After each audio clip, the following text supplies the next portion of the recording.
Adelante. Ok. LinkedIn ya está. No, Facebook ya está. Ya estamos en vivos, chicos. ¿Cómo están? Buenas tardes. Hoy, Buenas tardes. sábado 23 de mayo, aquí con un grupo ilustre de personas. Realmente un gran placer tenerlos aquí. Obviamente mi compañero en crime, como dicen, Bruno, y hoy obviamente un invitado especial, el buen Raúl Romero, que entre ustedes todos son mis maestros en el tema que vamos a platicar hoy. Me da mucho gusto tenerlos aquí. ¿Cómo están? Pues perfectamente, muchas gracias. Y aunque cambiamos un poquito la hora y nos fuimos más tarde, pero yo creo que vale la pena. Yo creo que el contenido de hoy es muy bueno y muy interesante. Y bienvenido, Raúl, la verdad, un gusto tenerte aquí. Gracias. Muy contento y entusiasmado de poder platicar sobre estos temas que creo que siguen muy vigentes en lo que hoy estamos viviendo, ¿no? Muy bien. Muchas gracias. Como lo típicamente lo ordenamos, es que hablamos un poco del pasado, digamos los últimos 5 años para acá, después hablamos un poco del presente, digamos hoy y los siguientes 6 meses, y después tratamos de futurear, ¿verdad? Dentro de lo que son nuestras capacidades. Realmente el tema del Industria 4.0 ha sido un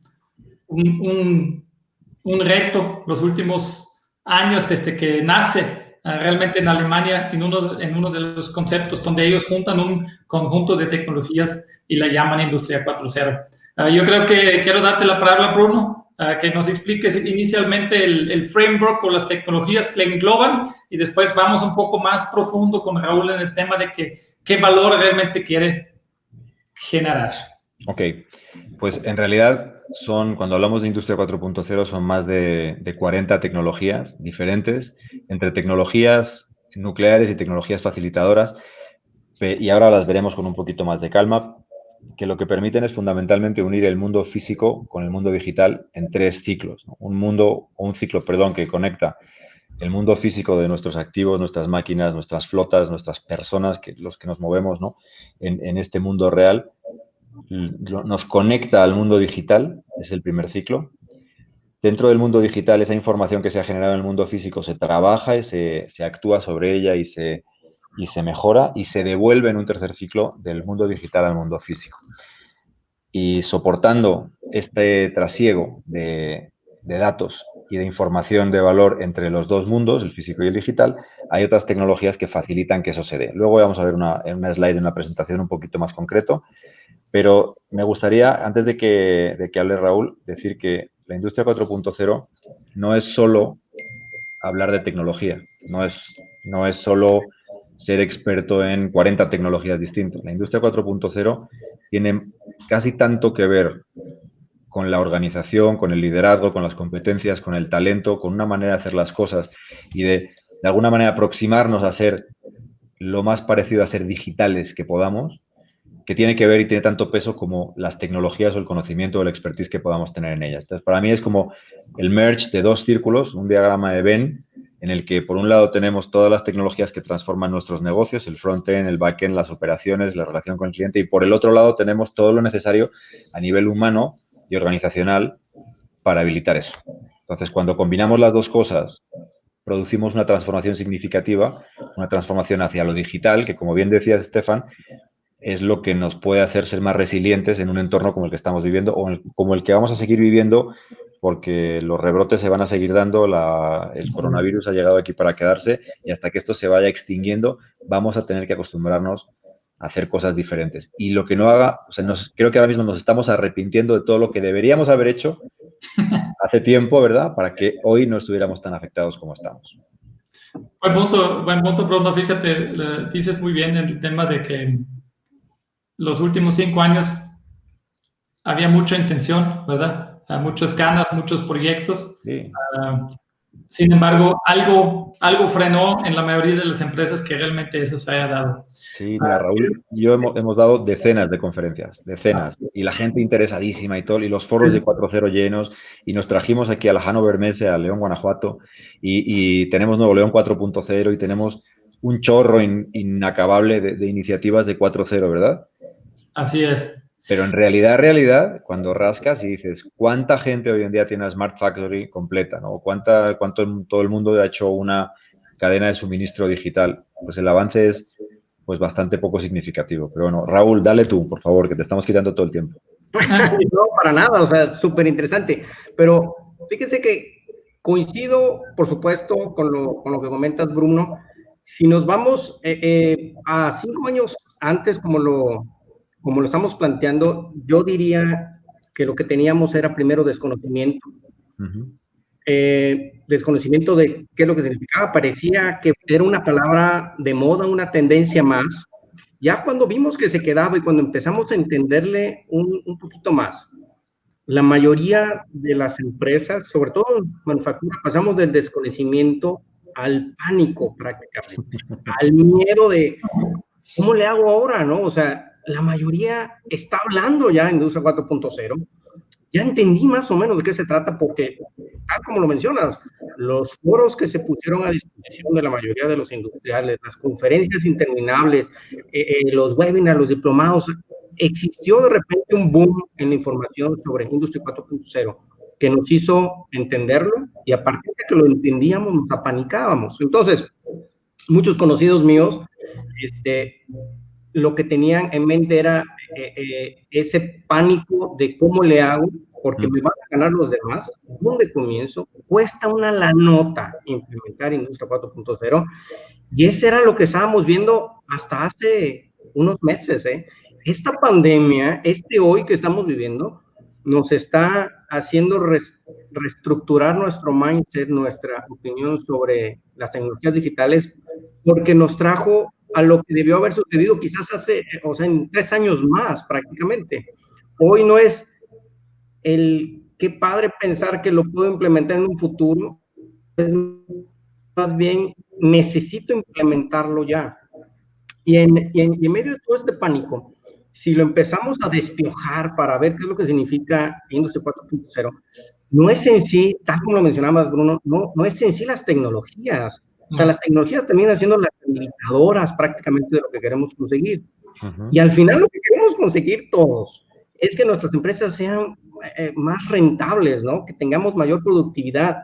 Y terminan siendo, si entendemos correctamente los conceptos de Industria 4.0, nos damos cuenta que son únicamente las herramientas para conseguir objetivos de un nivel más elevado en cuanto a productividad, eficiencia, o por supuesto rentabilidad, porque las empresas, por definición, buscamos ganancia, buscamos profit, ¿no?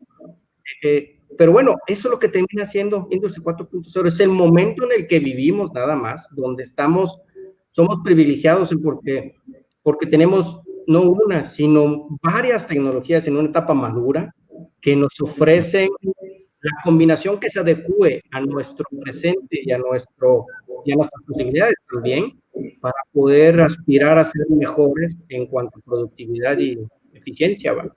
Totalmente. ¿Cómo ven? ¿Lo compran o no lo compran? Yo lo compro, pero fíjate, creo que ese jalón que nos ha dado esta situación de contingencia y que sin duda va a hacer que se acelere la transformación digital en los próximos meses muchísimo, como nunca antes, creo que hay un riesgo que corremos y es confundir Industria 4.0 con automatización. Sí. La gente piensa que simplemente con automatizar, con poner robots y con hacer alguna pequeña intervención que, pues de alguna manera, visualice estado de máquinas en línea, ya está en la Industria 4.0. Y la verdad, nada más lejos de eso. Cuando hablamos de automatización estamos en Industria 3.0. Y cuando empezamos a hablar de 4.0 es cuando sobre esa primera base de automatización y de extracción automática de datos, empezamos a generar información que nos permite actuar reactiva y proactivamente para mejorar cualquier condición de nuestra cadena logística o de nuestra relación con el cliente. Entonces, yo lanzo solo el warning de no confundir 3.0 con 4.0 y que 4.0 va mucho más allá de lo que es simplemente darle un jaloncito a la automatización de la planta. Sí, así como dices, Bruno, totalmente de acuerdo. Ahora, si decimos, no estamos hoy como queríamos estar, si vemos este círculo de estrategia, oportunidad, pilotos, aprender de lo que aprendiste en el experimento, en el piloto, y adaptar y escalar, ¿dónde nos atoramos y dónde están las empresas hoy paradas. La mayoría, si hablamos de manufactura, que en México hay mucha manufactura. 20% del PIB. Así es. Pues... ¿Dónde se atoró la carreta? Somewhere in between el conocimiento y una vez sobrepasado el pánico que mencionaba Raúl, empezamos a estar en la acción, pero en la acción a nivel de pilotos. Hay todavía muy pocos ejemplos en México, en toda la industria manufacturera, de gente que ya haya conseguido salir del purgatorio de los pilotos y escalar industrialmente ese conocimiento para tener ya algo mucho más sólido. Evidentemente hay fábricas también súper adelantadas, que son lighthouses, que son las punteras. Hay una fábrica, de hecho, en Apodaca, que ya tiene incluso un gemelo digital y está entera digitalizada, pero es una. No es un gran movimiento de tracción, que podría ser una enorme ventaja competitiva para México, porque en este momento en que se van a volver a relocalizar las cadenas de suministro para no tener tanta dependencia de las cadenas en offshoring que tenemos por todo el mundo, y si falla un componente en Vietnam porque se levantó la pandemia, la regamos en México, pues en ese momento nos vamos a dar cuenta de lo importante que es tener eso ya en mano y disponible para nosotros. Y eso tiene que dar el jalón a la industria manufacturera y tiene que hacer que nos movamos todos con una inercia y con una masa crítica suficiente como para mover el país, no solamente la cuenta de explotación de una empresa pionera. Fíjate que ¿dónde creo yo que estamos detenidos? La mayoría de los contactos con los que me ha tocado platicar, entendemos ya cómo integrar las tecnologías, que creo que era uno de los primeros problemas, ¿no? O sea, ¿cómo le hago para integrar todo? ¿Qué significa el Internet de las cosas? ¿En dónde meto la nube o los robots colaborativos o los autónomos? Esa parte creo que ya la pasamos. Hubo suficiente trabajo de la mayoría de los fabricantes, ¿no?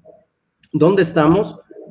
Esos pilotos, esos proyectos, yo todavía identifico que están como que en silos, es decir, aislados en departamentos nada más, aislados en iniciativas a nivel de piso, probablemente aislados en iniciativas a nivel de departamento, como se lo mencionaba, pero no tienen todavía un enfoque holístico en toda la planta. Yo no veo todavía las empresas grandes probablemente es diferente, ¿no? Pero las empresas medianas, todos los tier 2, tier 3, todavía están en el de, es una chamba de automatización, es una chamba probablemente, pero yo no veo todavía el link con los objetivos corporativos, con los objetivos del dueño, con la intención de los directivos, o sea, esa conjunción que debe de estar orientado a que obtengamos valor finalmente de la implementación de todo esto, todavía no lo veo, fíjate. Siento que hay todavía algo roto o algo que no hemos construido más bien, algo que no hemos construido, que debe ser esa relación, ese camino claro entre dónde quiero obtener más lana, cómo quiero obtener más lana finalmente a través de la implementación y puesta en marcha de los pilotos. Fíjate, la industria 4.0 nos tiene que dar rendimiento, estoy totalmente de acuerdo contigo, en dos frentes. Uno, en la generación del ingreso, en la línea del ingreso, y otro en la línea del costo. Nos tiene que ayudar a identificar o habilitar nuevos modelos de negocio, seguramente basados en plataformas, basados en datos, y nos tiene que ayudar a que nuestro costo, nuestra productividad sea mucho mayor. Por eso cuando decíais antes, no, es que esto de la industria 4.0 es muy caro. Dices, a ver. Vamos a ver, un momento. O sea, yo te pongo ahora mismo la posibilidad encima de la mesa de tener entre 8 y 14 semanas un programa completo de inteligencia artificial para mejorar el mantenimiento predictivo de tus máquinas. Entre 8 y 14 semanas, por un costo inferior a $150,000, que todo el mundo dice, no manches, $150,000, espera un momento. Ahora multiplícame la capacidad extra que te va a dar y que te va a liberar que tus máquinas no paren porque predictivamente estás actuando sobre ellas antes que haya una condición de paro o de detención, y multiplica ese número de horas nuevas que te da la máquina por el margen de operación, el margen de utilidad neto que tienes en los productos que fabrica tu máquina.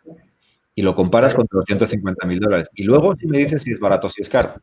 El problema no es que sea barato o caro, el problema es que mucha gente, muchos miedos de los que tú estás diciendo, Raúl, se basan en no tener detrás, no haber ni siquiera pensado en un caso de negocio que sustente o que justifique esa necesidad. Porque cuando tú haces los números salen y tienen un payback seguramente mucho más alto que cualquier inversión productiva que podamos estar pensando. Pero hay que hacer el número, porque si nos quedamos solamente con el costo, entonces sí, entonces nos vamos a decir que es caro, porque lo voy a comparar con cualquier otra cosa que se me está pasando por la cabeza o que tengo la necesidad y nunca vamos a acabar entrándole. Y si no le acabamos entrando, nos va a volver a pillar el toro cuando haya un rebrote o cuando haya cualquier otra cosa que nos pueda... Porque además nuestros competidores sí se están armando duro en esto, ¿eh? Eso no es broma. O sea, esto va a ser una carrera como la fiebre del oro de California, de Alaska en 1800. Sí. Muy bien. Así como dices, y como competidores tú te refieres a otros países, ¿verdad? A otras economías que sí tienen tanto como nosotros, la capacidad de recurso humano, pero también tienen a un nuevo nivel de adaptación de tecnología. Mira, hablabas de los 3 círculos de cómo dibujan muy bonito en este insight que conseguí ayer en Deloitte. Del mundo físico al digital, pienso que traemos bastante avance. Del mundo digital al mundo digital, ahí está 50-50. Y del digital de regreso al físico, ahí es donde todavía tenemos que construir bastante, y es lo que comentaba Raúl también. Y pienso que todo eso tiene que venir acompañado con la creación de valor, porque yo veo un tipo de avalancha que se puede construir con el mismo retorno que tienes de lo que implementaste en tu primer proyecto, pagas el siguiente y escalas, y eso así debe de funcionar para que no venga realmente toda la inversión del mismo bolsillo, ¿verdad? Totalmente. Fíjate, fue como a mediados del año pasado todavía. Había una compañía que nos invitó a varias personas a que participáramos con ellos en un análisis de cómo implementar proyectos de Industria 4.0 en su planta. Uno espera que fueras y te dijeran, bueno, ¿en dónde estaban sus áreas de oportunidad? ¿Dónde estaba ese business case que permitiera que pudieras orientarlos correctamente para qué tecnologías, cómo implementarlas, a quién recomendarle, etcétera, etcétera, etcétera? Pero la posición de la planta era, esta es mi planta, dígame en dónde puedo yo implementar Industria 4.0, que es donde creo que están muchos todavía de los manufactureros en nuestro país y quizá en muchos lados en el mundo, ¿no? O sea, ya entiende que es Industria 4.0, pero aún no lo ligan con la creación de valor. Digo, saben, porque lo han escuchado en esas conferencias que les hemos dado, foros, que crea valor, pero tal como dice Bruno, no han hecho ese business case que les permita monetizar el resultado. Y mientras no entiendan la parte de monetización del proyecto, y que el director general sepa dónde, con esos $2 que está invirtiendo, cómo se los retribuye finalmente en sus estados financieros, aún la mayoría de los proyectos de Industria 4.0 pudieran estar destinados al fracaso y quedarse enjaulados prácticamente. Y ahí creo que para todos los que están en esa etapa, la brújula de McKinsey para mí es la herramienta, ¿verdad? Porque lejos de enfocarse en una tecnología, se enfoca en los diferentes rubros de los creadores de valor de la Industria 4.0 y después te lleva en dónde debes de buscar para encontrar ese valor ya monetario.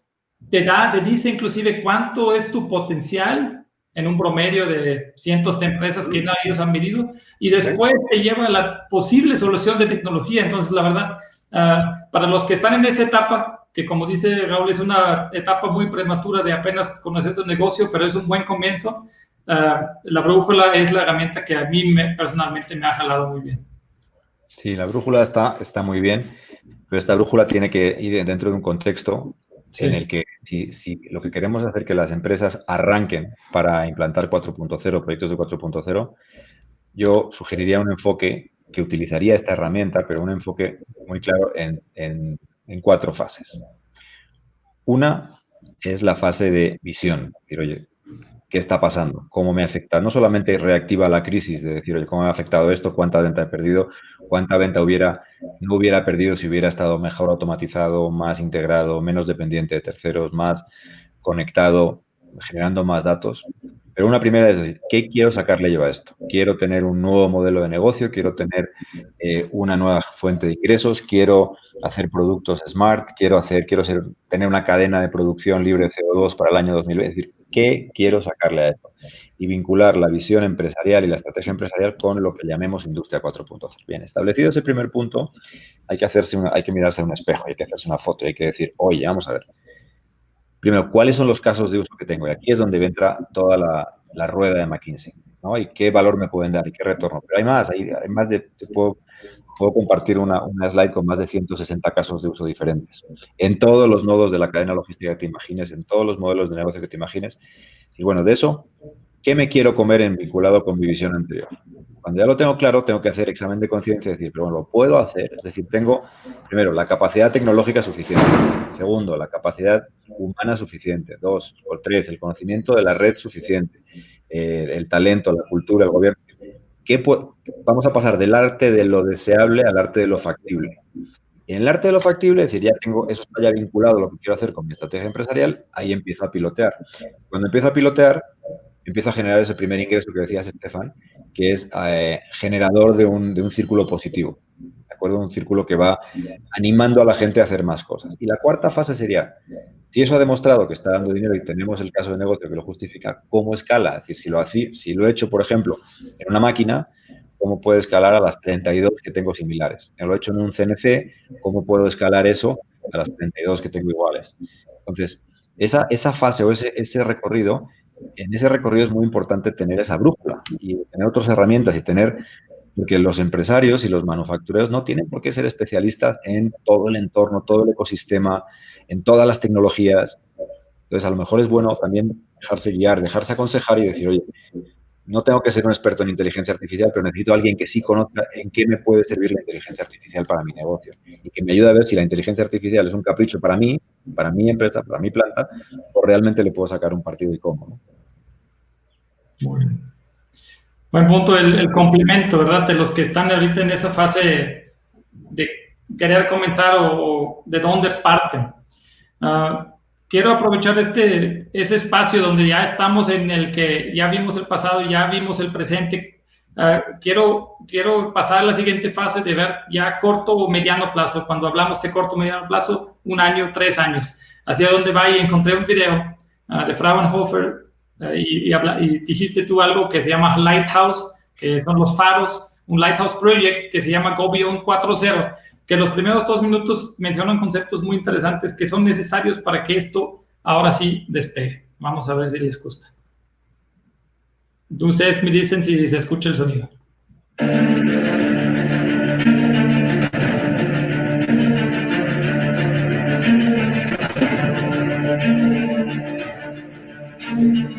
An ingenious innovation only proves its suitability in the industrial production process.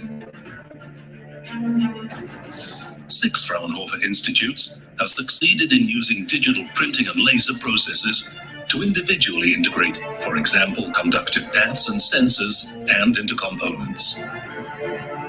The result? Completely new possibilities for construction and design, material savings, and the individualization of components in mass production environments.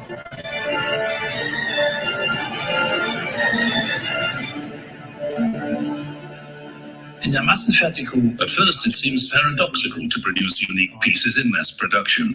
If, however, the digital manufacturing technologies of inkjet printing and laser processing are cleverly integrated into volume production environments, the products can be individualized in line. In this Lighthouse project, 6 excellent Fraunhofer institutes are working in project groups that together in their laboratories are already making the future of manufacturing technology tangible today. The demand for individualized components with sophisticated functionalities in industrial production is growing. By By integrating digital printing and laser technologies into existing mass production environments, the new challenges can be easily mastered in the future. The creation of completely new products becomes possible. The development potential and the possibilities of industrial applications are almost unlimited.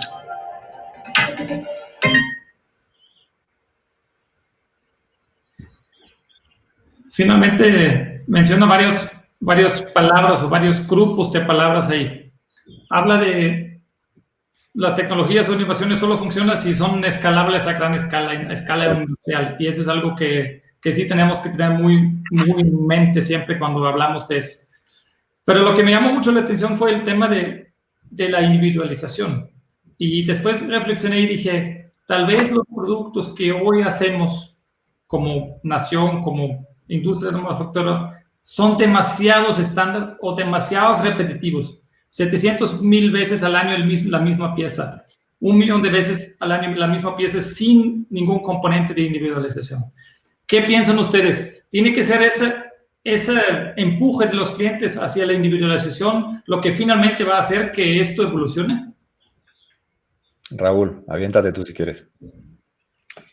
Mira, si lo ponemos en el contexto de hoy, lo que estamos viviendo, seguramente los siguientes años, sí, por supuesto, nosotros mismos como consumidores estamos demandando un mayor grado de personalización en todos los sentidos. Esto mismo nos está exigiendo que la industria, los manufactureros, esos fabricantes de esos bienes de consumo busquen cómo satisfacer esta demanda. Entonces, sí existe una complejidad, por supuesto, en donde queremos más productos, pero más personalizados también. Sí va a ser motor de cambio, definitivamente. Yo no estoy seguro qué es lo que suceda después, me refiero a, no sé, de aquí a 50 años, a 60 años, en donde no estoy seguro si regresemos a que ya no sea todo tan personal y volvamos a producir cosas mucho más eficientes, pero de una forma más estandarizada. Tecnología detrás, yo creo que de aquí en adelante y desde hace unos años atrás no vamos a dejar de ver, no únicamente en la industria, sino en nuestra vida diaria, totalmente. La parte de la información, creo yo que es lo que se va a convertir en el oro del futuro. Los datos se van a convertir en el oro del futuro. Creo que ya hay gente que los está aprovechando en el hoy de una forma increíble. Y platicaba con Estefan ahora en estos días, como la mayoría de nosotros no nos damos cuenta que estamos dando nuestros datos de gratis, pero en cuanto nos demos todos cuenta, creo que va a ser una industria nueva y una fuente de ingresos también diferente, una economía manejada también de una forma diferente. No sé qué opinan ustedes. Con lo de los datos, completamente de acuerdo. Dicen que los datos es el petróleo del siglo XXI. Yo añado que el IoT es la refinería. Es el que los destila y los hace útiles. Pero, mira, en cuanto a la personalización, yo creo que en muy corto plazo de tiempo vamos a ver ya tecnologías que realmente pueden hacer realidad ese proceso de mass customization, una producción masiva altamente customizada. Imagínense un proceso ahora de inyección de tapones de plástico, ¿no? Es el típico proceso de una inyectora del tonelaje que sea, que hace pum, y en cada golpe cierra un molde y puede escupir 100 piezas iguales, ¿no? Normalmente, porque tienen demanda para eso. Imagínense que esa tecnología se sustituye por una impresora 3D en el mismo tipo de plástico, robotizada para hacerla mucho más rápida y en varios módulos, con lo cual en el mismo molde, de 100 cavidades, está depositando material para hacer 100 tapones diferentes en el mismo tiempo de ciclo.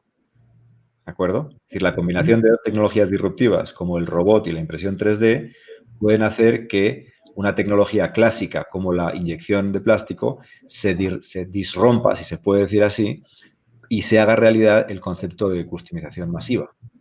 Porque después de ese ciclo de producción yo voy a tener 100 tapones con formas completamente distintas y completamente customizadas, que además puedo cambiar la forma, la geometría, el tamaño, simplemente modificando un plano de CAD en el entorno digital. No necesito volver a cortar el fierro para hacer que el molde haga una cavidad diferente. ¿Me explico?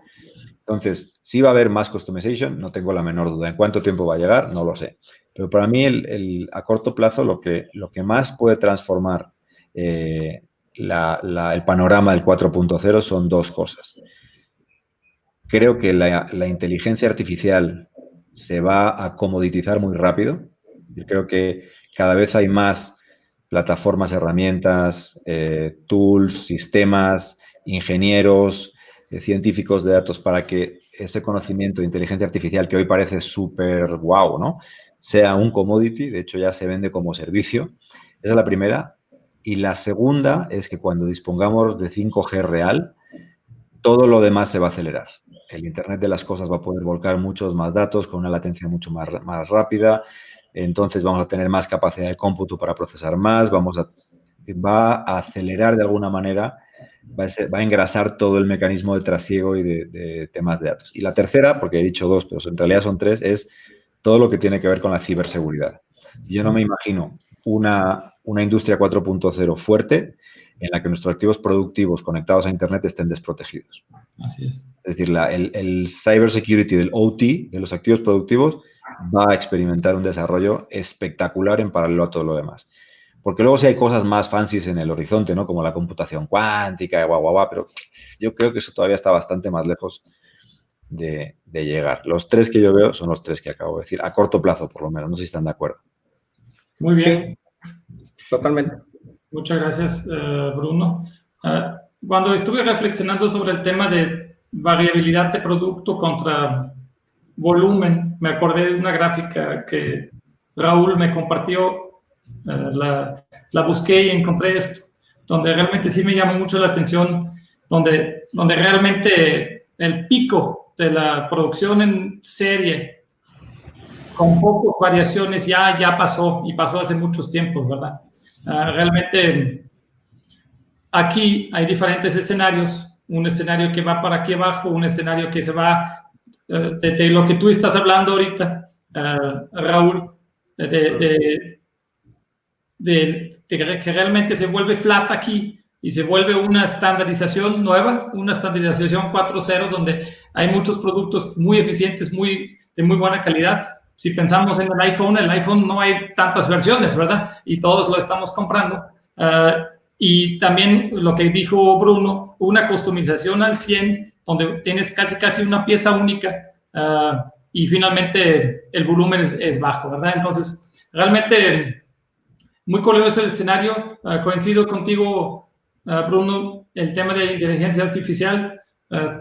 Pienso que todavía ahorita vamos a entrar un poco en el tema de machine learning primero, antes de brincar a conceptos más complicados. Totalmente. Haremos un capítulo una vez que termines el curso que tienes ahí proyectado en unas 6 semanas. Y yo creo que hay un punto, cuando hablas de recurso humano o del talento, está el talento técnico, pero yo veo un gap en el liderazgo técnico, en el liderazgo digital, en estas personas que dice Raúl, que conectan la visión o la necesidad del negocio o de un cliente con la tecnología apropiada y tienen la capacidad de empujarlo. Realmente, si nos vamos a las demografías, las personas que tienen realmente la autoridad de poder de toma de decisión en las organizaciones contra su background en este momento en México todavía es mucha generación Y, inclusive baby boomer, cuando el 80-90% sea manejado por generación Y y millennials, va a haber esa realmente mente abierta a lo que es el liderazgo digital. Genial, qué buena plática. Mira, aquí nos comenta Rafa Ordóñez, mi amigo, saludos a Puebla. Dice, ¿cómo se ve el panorama en México? Ahora hablamos un poco en general el tema futuro en México en los siguientes 5 años. Adelante, Bruno y Raúl, y con eso ya terminamos la sesión de hoy. Dale, Bruno. En esto de El 4.0 no hay un México a 2 velocidades, hay un México a muchas velocidades. El nordeste de la República está avanzando muy rápido. Todo el eje Monterrey, Saltillo, más motor en Monterrey que en Saltillo. Algo menos en Tamaulipas y los maquiladores de la frontera, pero claramente esa es el área de desarrollo más rápido, más acelerado y donde se van a ver los frutos más a corto plazo en el país. Hay otros ámbitos de desarrollo, como puede ser el Bajío hasta Guadalajara o el corredor México-Puebla, que también hay esfuerzos bastante interesantes. Digamos que es una segunda velocidad. Pero es que luego el resto del país es el desierto, salvo algunos ejemplos buenos en estados con una participación del sector agroalimentario importante en el Producto Interior Bruto, en el que sí hay buenas startups, hay buena innovación y hay buenos avances en temas de 4.0 en esa industria en concreto. El resto del país prácticamente inexistente. O sea, en el sur, en el suroeste, en Yucatán, ojo, en Mérida, no digo que no haya innovación, hay mucha. En Mérida es un hub de innovación muy importante. Pero como desarrollo de industria 4.0, con claridad el actor destacado de la República es, y yo creo que va a seguir siendo los próximos años, Monterrey, Saltillo, y se van a ir yendo afortunadamente incorporando nuevas regiones como pues, la que acabo de mencionar. Raúl. Concuerdo contigo totalmente, Bruno. Vamos a diferentes velocidades.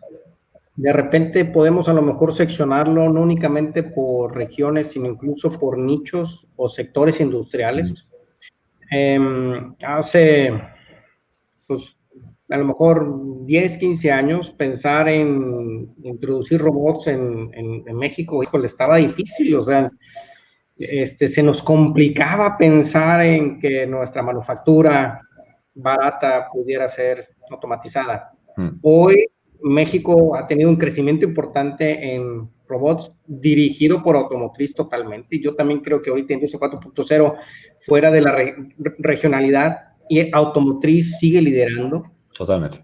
Pero como pasó hace años, o sea, con los robots, después de la automotriz llegó bebidas, llegó alimenticia, llegó farma, y entonces hubo un crecimiento casi exponencial en el uso de los robots en México. Yo veo que Industria 4.0 va por el mismo camino. Es más fácil, quizás por los ciclos de negocio que tiene automotriz, poder encontrar el valor más rápido en implementar todas estas tecnologías bien enfocadas, ¿no? Probar y ver retorno luego, pero eventualmente creo que las demás que van a esas diferentes velocidades nos van a ir alcanzando definitivamente, y bueno, pues habrá regiones menos favorecidas, pero porque lo han sido por muchos años, por otras tantas causas diferentes, ¿no?